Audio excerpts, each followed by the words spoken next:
السلام علیکم ورحمۃ اللہ تعالی وبرکاتہ۔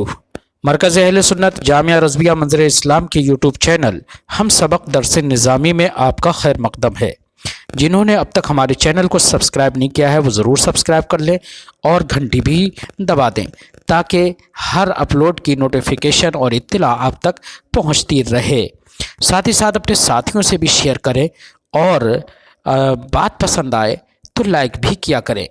آپ کے سامنے اب حضرت مولانا مفتی محمد قمر صاحب اصول الشاشی کا درس دیں گے، آپ حضرات اس کو بغور سماعت فرمائیں۔ السلام علیکم ورحمۃ اللہ وبرکاتہ۔ بسم اللہ الرحمن الرحیم۔ وَكَذَلِكَ التَّمَسُّكُ بِقَوْلِهِ تَعَالَى وَأَتِمُّوا الْحَجَّ وَالْعُمْرَةَ لِلَّهِ لِإِثْبَاتِ وُجُوبِ الْعُمْرَةِ ابتداءً ضعیف۔ مصنف علیہ الرحمہ ما قبل میں تمسکات ضعیفہ کی 4 مثال پیش کرنے کے بعد 5ویں مثال تمسکات ضعیفہ کی پیش فرما رہے ہیں۔ فرماتے ہیں اسی طریقے سے اس آیت کریمہ سے کہ اللہ رب العزت کا فرمان ہے وَأَتِمُّوا الْحَجَّ وَالْعُمْرَةَ لِلَّهِ، اور حج عمرے کو اللہ کے لیے کیا کرو، پورا کرو۔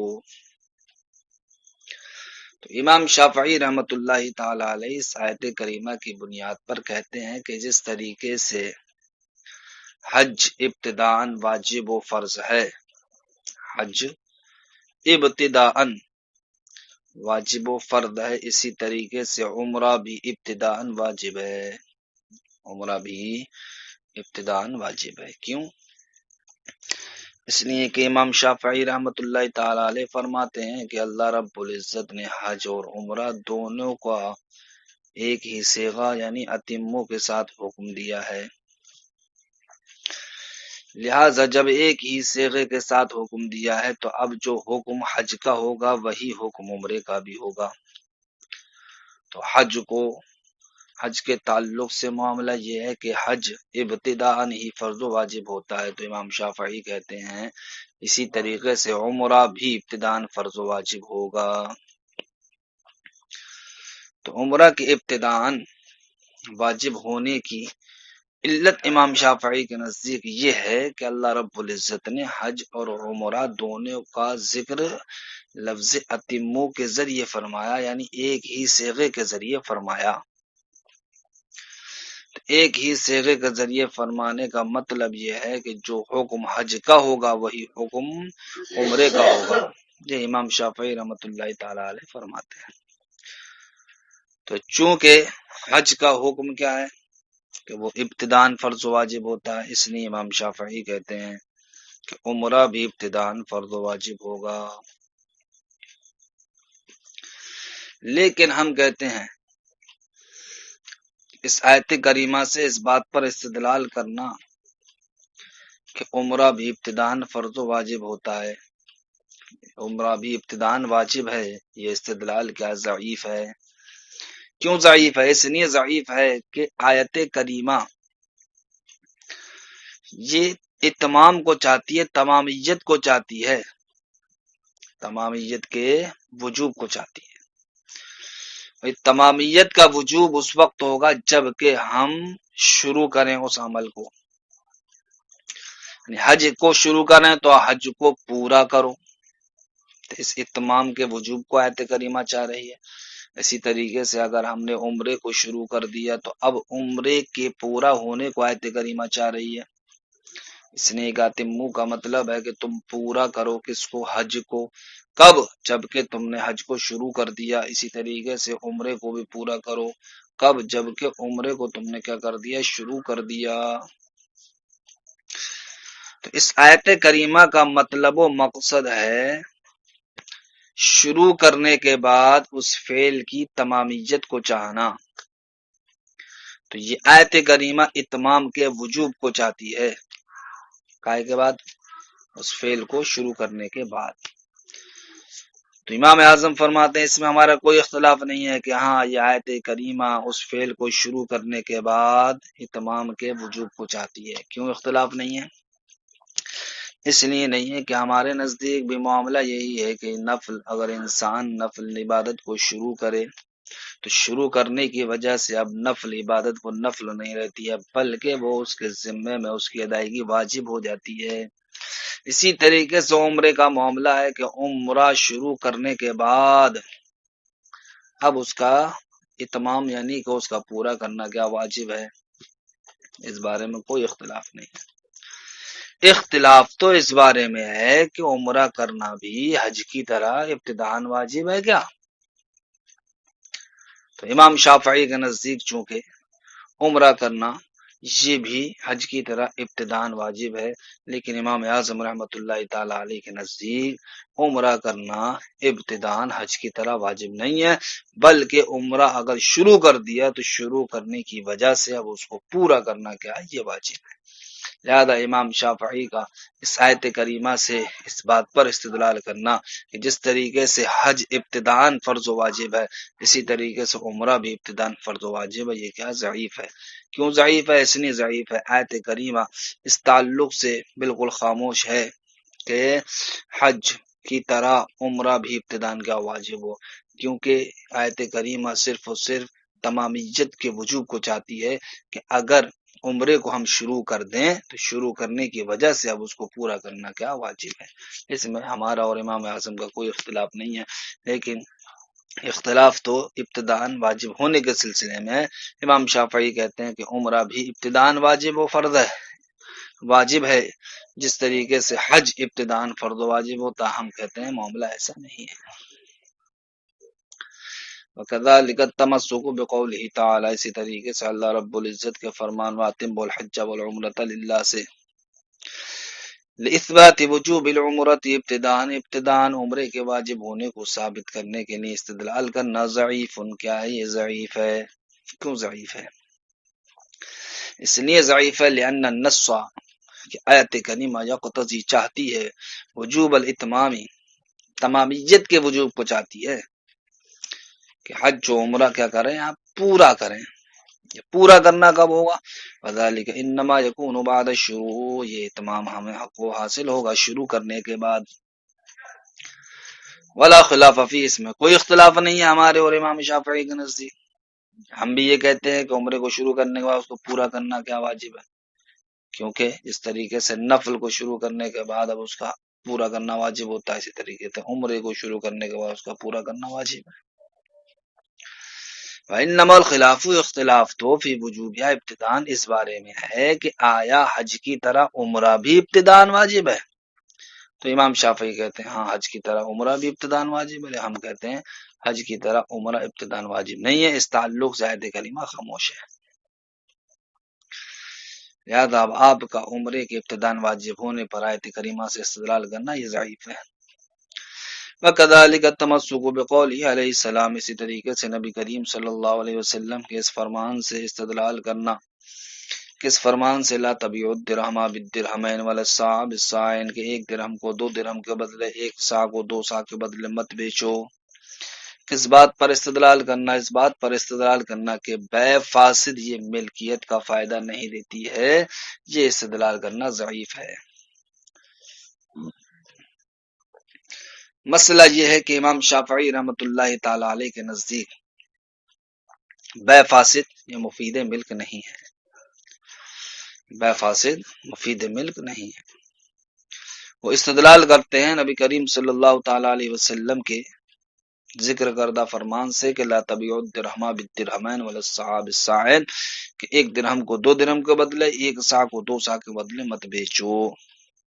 لہذا امام شافعی کہتے ہیں اب اگر کسی نے ایک درہم کو 2 درہم کے بدلے یا ایک صاع کو 2 صاع کے بدلے بیچا تو نبی نے ایسی بے پر پابندی لگا دی ہے، ایسی بے کو منع فرما دیا، ایسی بے پر نہیں فرما دی۔ لہذا اب اگر کوئی انسان ایسی بے کرتا ہے تو یہ حرام کی بے کرتا ہے، اور حرام بے کیا ہے؟ یہ فاسد ہے۔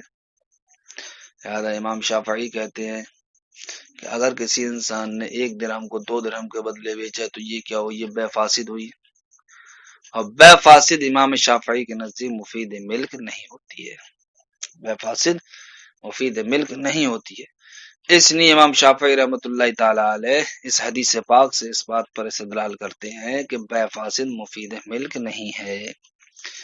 کیوں مفید ملک نہیں ہے؟ اس لیے کہ امام شافعی کہتے ہیں کہ ملک یہ ایک نعمت و کرامت ہے۔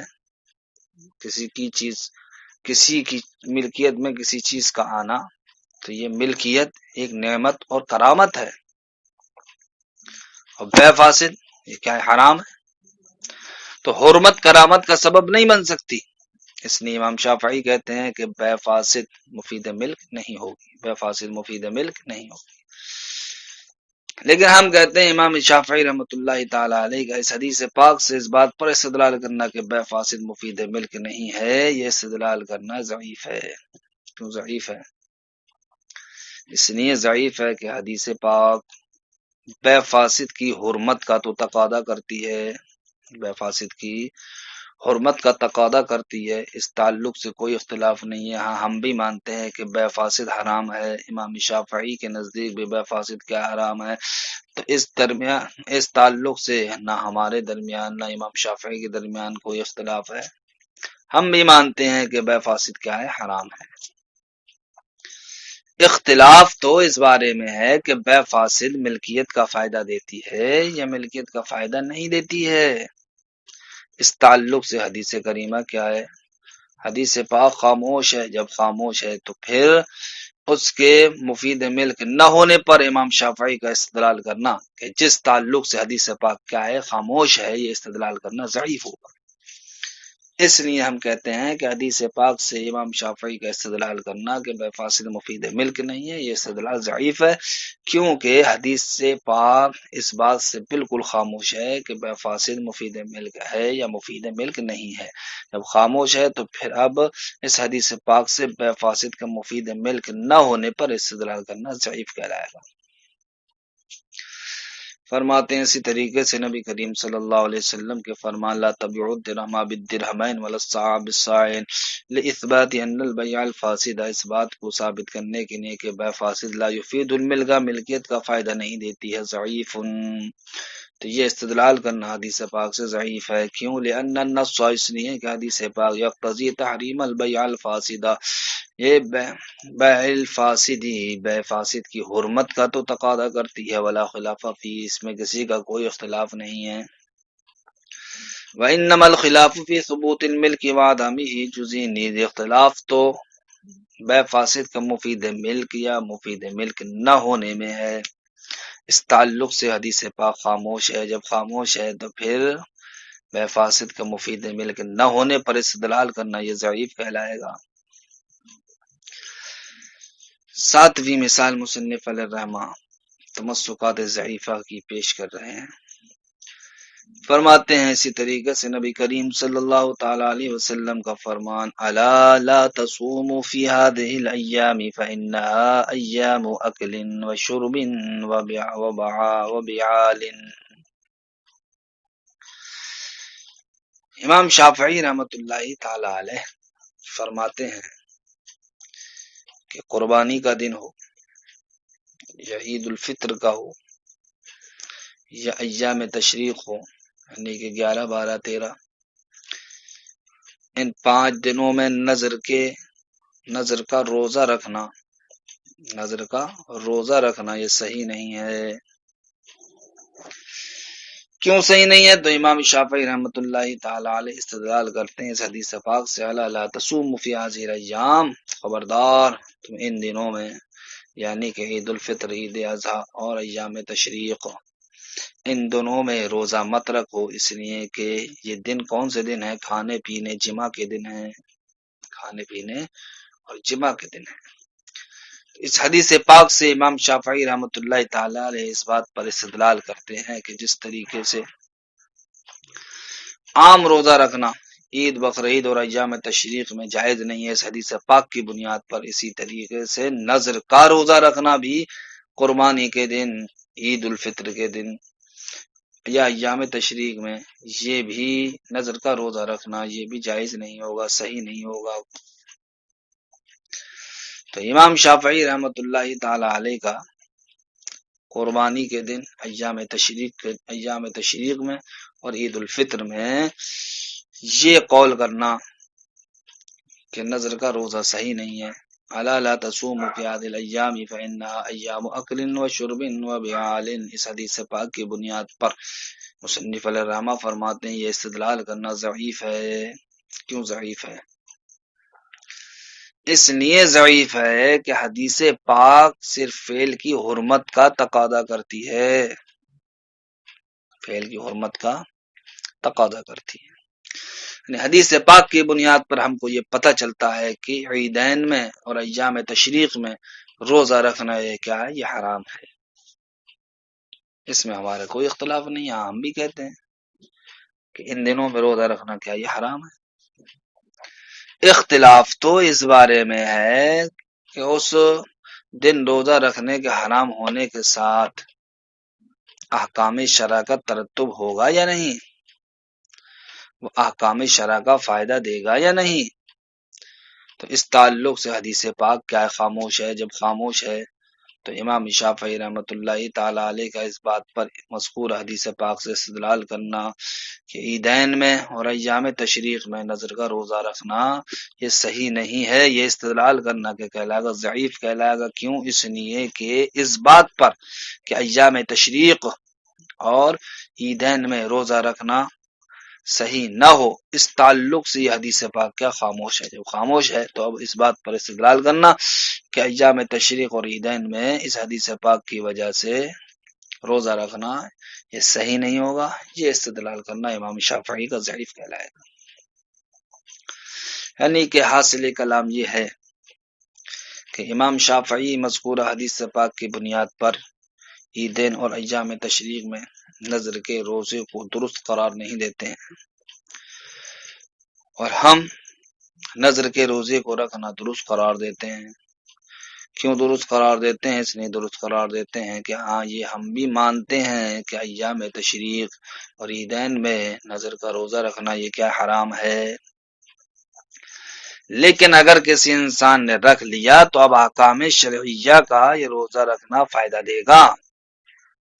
اس لیے فائدہ دے گا کہ اس تعلق سے حدیث پاک بالکل خاموش ہے کہ کسی فعل کا حرام ہونا یہ حرمت یا احکام شرع کا فائدہ دیتا ہے یا نہیں دیتا ہے، اس تعلق سے حدیث پاک بالکل خاموش۔ جب خاموش ہے تو پھر اس بات پر استدلال نہیں کر سکتے کہ فعل کا حرام ہونا احکام شرع کا فائدہ نہیں دیتا ہے۔ دیکھیے وَكَذَلِكَ التَّمَسُّكُ بِقَوْلِهِ علیہ السلام، اسی طریقے سے نبی کریم صلی اللہ علیہ وسلم کے اس فرمان سے استدلال کرنا۔ کون سا فرمان؟ أَلَا لَا تَصُومُوا فِي هَذِهِ الْأَيَّامِ فَإِنَّهَا أَيَّامُ أَكْلٍ وَشُرْبٍ وَبِعَالٍ لِإِثْبَاتِ أَنَّ النَّذْرَ، اس بات پر استدلال کرنا کہ نظر کا روزہ رکھنا یوم النحری قربانی کے دن لا یصح صحیح نہیں ہے، تو یہ استدلال کرنا کیا ضعیف ہے۔ کیوں؟ لأن النص يقتضي حرمت الفعل، اس لیے کہ حدیث پاک فعل کی حرمت کا تقاضا کرتی ہے، یعنی کہ حدیث پاک اس بات کو بتاتی ہے کہ ایام تشریق ہوں یا عیدین ہوں، ان 5 دنوں میں روزہ رکھنا کیا یہ حرام ہے؟ ہم بھی مانتے ہیں اس کو حرام ہے، ولا خلاف فی کونی حراما، اس کے حرام ہونے میں کوئی اختلاف نہیں۔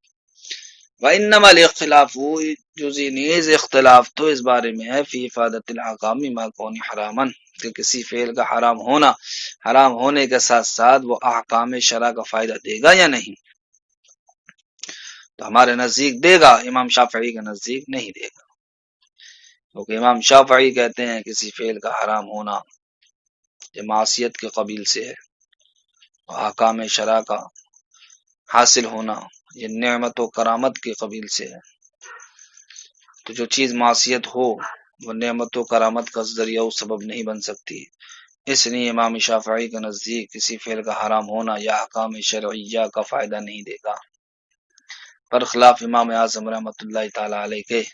امام اعظم رحمۃ اللہ تعالی علیہ کے نزدیک کسی فعل کا حرام ہونا یہ اس بات سے نہیں روکتا ہے کہ اس فعل حرام پر احکام شرعیہ کا ترتب نہیں ہوگا، کیونکہ ہم آپ کو ایک چند ایسی مثالیں دکھاتے ہیں کہ فعل کے حرام ہونے کے باوجود احکام شرع کا وہاں پر ترتب ہوا ہے۔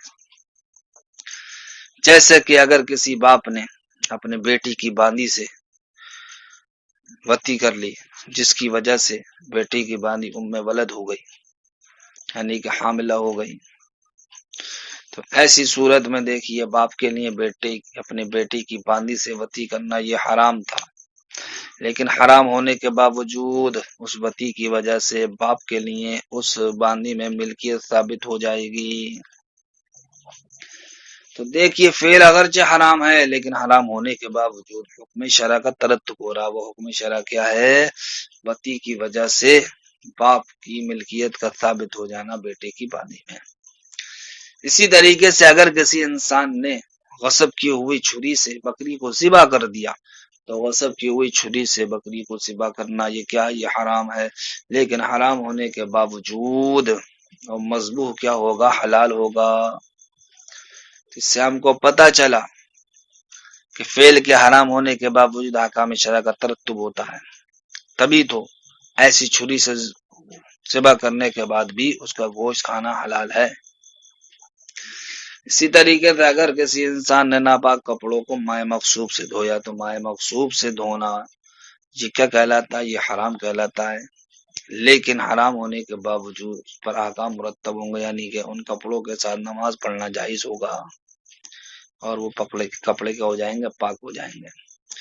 اسی طریقے سے اگر کسی انسان نے اپنی بیوی سے حالت حیض میں وتی کر لی تو وہ حالت حیض میں وتی کرنا یہ اگرچہ کیا حرام ہے، لیکن اس فعل حرام پر احکام شرع کا ترتب ہوگا۔ وہ کیسے ہوگا؟ کہ اس وتی کی بنیاد پر شوہر کا محسن ہونا کیا ہو جائے گا؟ ثابت ہو جائے گا، یعنی کہ اب اگر اس نے کسی اور دوسری عورت سے زنا کیے تو اب زنا کی بنیاد پر سنگسار کیا جائے گا، کوڑے نہیں مارے جائیں گے، اس لیے کہ اس وتی نے اس کو کیا بنا دیا؟ محسن بنا دیا۔ اور اسی وتی کی بنیاد پر یہ عورت کہ جس سے اس کے شوہر ثانی نے کیا کی؟ حالت حیض میں وتی کی، تو اس وتی کی ہی وجہ سے وہ عورت اب شوہر اول کے لیے کیا ہو جائے گی؟ حلال ہو جائے گی۔ تو دیکھیے یہ تمام صورتیں وہ ہیں کہ جہاں پر فعل کیا ہے؟ حرام ہے، حرام ہونے کے باوجود احکام شرع کا ترتب ہو رہا ہے۔ ٹھیک اسی طریقے سے